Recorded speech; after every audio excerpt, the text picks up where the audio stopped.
Pour certains, Fight Club est un film de bagarre. Pour d'autres, c'est un combat de la société de consommation et du féminisme. Pour moi, c'est avant tout un film de construction mentale. Et il se trouve qu'il permet d'expliquer pas mal les idées de Carl Gustav Jung. Au programme donc, nous allons explorer la vie du protagoniste, celle de Marla Singer, du personnage de Tyler Durden, tout ça sur son lit de psychanalyse, mais rassurez-vous, on va laisser les mamans et la libido en dehors de tout ça. Je suis le notonnier, et la traversée du jour s'avère un petit peu périlleuse. Alors, accrochez-vous. Avant toute chose, je vous fais un résumé de la vie de Carl Gustav Jung. Jung est né en Suisse en 1875, d'un père pasteur. Dans sa famille, on retrouve pas mal de voyantes et tout ce qui touche un petit peu au spiritisme, donc il est très ouvert aux expériences spirituelles. Il fait des études de psychiatrie et devient un grand psychiatre avec la particularité d'avoir vu énormément de patients et d'avoir analysé leurs rêves. À travers l'analyse des rêves, il essaie de comprendre les messages de l'inconscient vers le conscient. Il commence à écrire ses propres notes et se fait petit à petit un nom dans le grand domaine qui va devenir la psychanalyse. À l'époque, dans la psychanalyse, il y a une seule personne, c'est Freud. C'est tout. Jung prend alors contact avec Freud et ils vont avoir une discussion qui va durer 13 heures. 13 heures, je ne sais pas si vous vous rendez compte, mais c'est le temps qu'on met pour faire Barcelone-Lille en voiture. Voilà, 13 heures. Bref, Jung devient l'élève de Freud. Et pas n'importe quel élève, parce que Freud le considère même comme le petit prodige, celui qui prendra sa succession.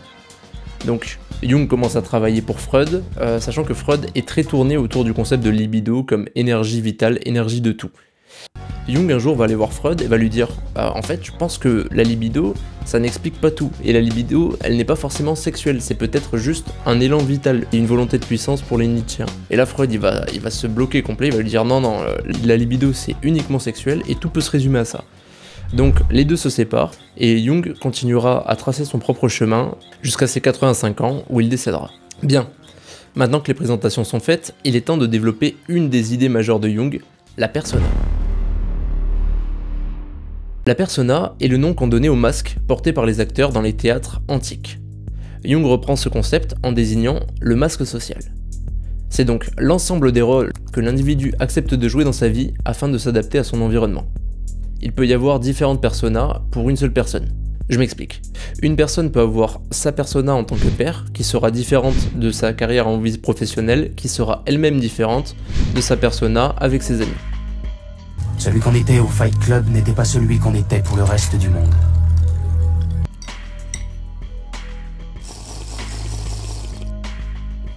Vous avez peut-être fait vous-même cette expérience quand deux groupes sociaux distincts se rencontraient et que vous aviez le cul entre deux chaises. Vous étiez mal à l'aise car votre persona avec chacun des deux groupes était différente. Votre réaction est donc de créer une espèce de persona intermédiaire, comportement qui vous a sûrement amené à recevoir des commentaires du style « t'étais bizarre aujourd'hui, qu'est-ce qui se passait ?» Mais bref, Fight Club dans tout ça. Parce que ça fait 5 minutes qu'on parle de psychanalyse, psychologie, mais quand est-ce qu'elle arrive la bagarre? La vraie bagarre quoi. Et s'il y en a bien un qui illustre le concept de persona, c'est le protagoniste de Fight Club. Au début du film, on a le parfait petit employé. Chemise blanche, cravate. Il s'intègre parfaitement bien dans le décor. Il suit les consignes qui lui sont données et cherche à faire le minimum de vagues possible. Plus rien n'est réel. Tout est une copie, d'une copie, d'une copie.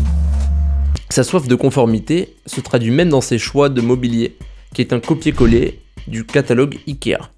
Le protagoniste incarne constamment cette persona. Il explique clairement qu'il ne fait pas la différence entre fiction et réalité, ce qui arrive à quelqu'un qui ne vit pas sa vie pleinement. La persona de Jung est donc un outil qui permet à son utilisateur de s'adapter à son environnement sans faire de tâches ni de vagues. Ça fonctionne très bien avec le protagoniste puisque les gens s'ouvrent super facilement avec lui. Que ce soit dans les groupes d'entraide ou dans les avions, on voit qu'il arrive à avoir des discussions fluides et que les gens s'ouvrent entièrement à lui. Pourquoi ? Parce que il n'existe pas réellement, il est insipide en fait. Sauf que il y a un contre-coup à la persona. Et ce contre-coup, Jung le définit comme l'ombre.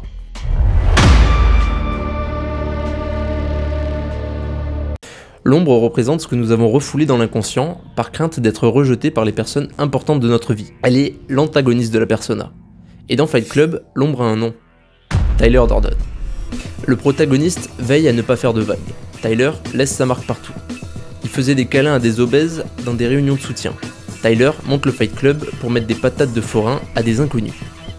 Il était matérialiste, Tyler squatte une vieille maison de SDF de Paper Street. Le protagoniste constatait des accidents, Tyler les crée. Il était à l'écoute, Tyler donne les consignes. Le protagoniste suit les règles, Tyler urine dans la bisque de homard. Enfin bref, vous avez compris, je vais pas continuer toute la vidéo comme ça, Tyler est l'opposé complet du protagoniste. Les gens font ça tout le temps. Ils se parlent à eux-mêmes, ils se voient eux-mêmes tels qu'ils aimeraient être. Mais ils n'ont pas le courage comme toi d'aller jusqu'au bout. Je pense qu'une phrase de Frédéric Lenoir, qui a écrit un livre sur la pensée de Jung, pourrait résumer la situation. La personnalité consciente est devenue civilisée, organisée, rationnelle, tandis que la personnalité inconsciente reste primitive, sauvage, irrationnelle. Or, si cette dernière n'est pas intégrée à la conscience à travers une vie symbolique, c'est-à-dire une pratique spirituelle ou un travail psychologique profond, elle peut s'exprimer à tout moment de manière violente, barbare, éruptive, tant sur le plan individuel que collectif. Pour ramener l'ombre à votre quotidien, ce seraient les moments non contrôlés que vous avez. Quand vous agissez spontanément. Ce n'est pas forcément des actions négatives, par exemple, si toutes vos personnages sont froids, vous pouvez avoir des pulsions d'affection. De la violence, si vous êtes très peu expressif. Il y a une scène qui représente bien le rapport entre le protagoniste et son ombre. J'avais envie de tout salir d'une fumée bien noire.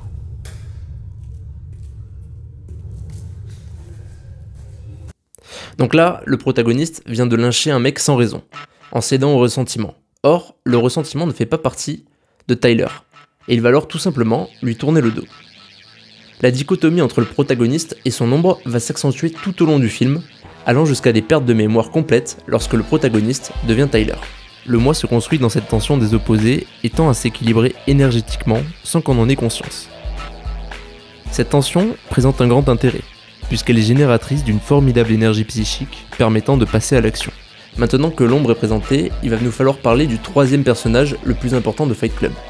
Bob. Non, faux départ. On va parler de Marla Singer. Marla apparaît au début du film quand le protagoniste commence à trop prendre l'habitude de faire des réunions de soutien pour différentes maladies. Why are you gay? Un jour, sortant de nulle part, elle s'installe dans la vie du protagoniste. Et si Marla, au même titre que Tyler, n'était pas réelle? Reprenons la liste de preuves qu'elle pourrait ne pas exister. Marla fume dans les réunions de cancéreux. Elle n'interagit qu'avec le protagoniste. Elle traverse des rues pleines de circulation comme si de rien n'était. Elle n'habite pas dans une maison, mais dans un hôtel, comme si elle y vivait de manière éphémère. Il existe 3 personnages dans le film qui portent des lunettes de soleil. Tyler, le protagoniste, et Marla. De même, il existe seulement 3 personnages dans le film qui fument. Tyler, le protagoniste, et Marla. Étonnamment, quand tout son appartement brûle, quel est le seul objet qui atterrit dans les mains du protagoniste? Le numéro de Marla. Mais si Marla est aussi dans la tête du protagoniste, qu'est-elle pour lui? C'est là que Jung a une réponse toute claire. Il explique que chaque homme a en lui une part féminine que l'on nomme anima. Chez la femme, la part masculine sera appelée animus. L'anima dépend essentiellement des expériences avec les femmes de sa vie, mère, sœur, amante, amie. Ces expériences permettent à l'homme de développer certaines capacités plutôt féminines.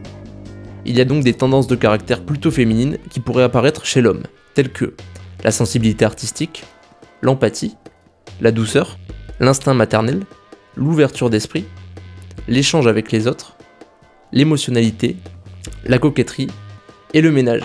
Oh non! Oh non, pas ça! Pas aujourd'hui, pas maintenant, pas après tout ce que tu as fait!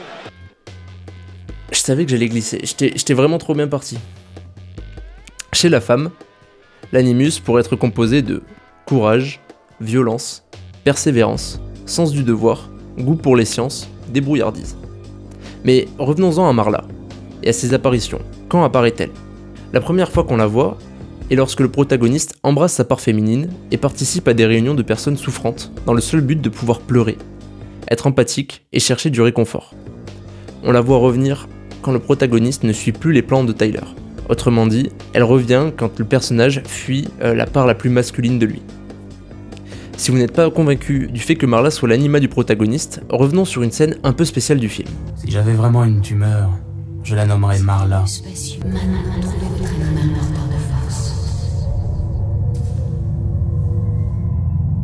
Que viendrait faire cette scène si Fight Club était uniquement un film de bagarre?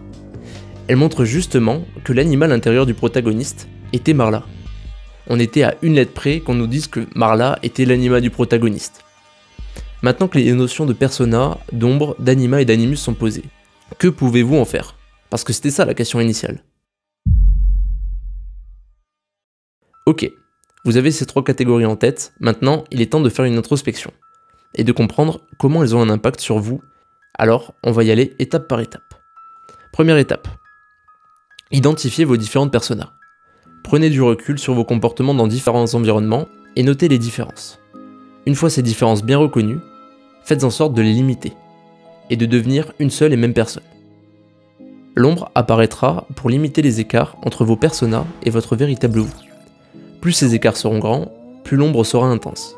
Pour limiter les effets, il vous faut d'abord comprendre comment elle agit en vous et minimiser les écarts entre votre persona et vous-même. En fait, dans le film, le protagoniste ne détruit pas Tyler et ne tire pas sur Tyler. Il élimine sa persona pour devenir lui-même. Et c'est pour ça que dans ces derniers instants, Tyler disparaît. L'anima, quant à elle, permet d'avoir une meilleure connaissance de soi-même. En acceptant ses parts féminines, on devient davantage soi-même. Et c'est dans ces parts féminines que l'on peut se distinguer des autres hommes. J'ai oublié un big prérequis. Vous devez avoir checké les autres caractéristiques masculines pour ça. Si vous êtes juste une princesse barbue, ça n'a pas fonctionné. Vous n'êtes pas pris en compte. Seulement, si vous êtes un mec solide et qu'en plus vous avez une petite option empathique, là, ça commence à avoir un peu de sens et ça a de la gueule. Voilà, j'aime bien. Nous finirons sur une phrase de Frédéric Lenoir qui résume bien la démarche à avoir. Rien n'augmente davantage la prise de conscience que la confrontation des opposés. Et même si l'homme ne peut obtenir aucune certitude que l'un triomphera de l'autre, sa tendance naturelle est d'accroître ce qui lui semble bon et d'éliminer ce qui lui semble mal. Et en définitive, tu acceptes de devenir peu à peu Tyler Durden. En d'autres termes, des parties de vous se trouvent dans ces 3 entités. Pourtant, le véritable vous, vous le trouverez uniquement dans le conflit de ces parties, dans le dialogue entre le conscient et l'inconscient. C'est ce que Jung appelle le processus d'individuation. Au même titre que le protagoniste accepte ces 3 parts en lui et peut accéder à la contemplation sereine, vos luttes vous amèneront vers une entité unique, vous. Tu m'as rencontré un moment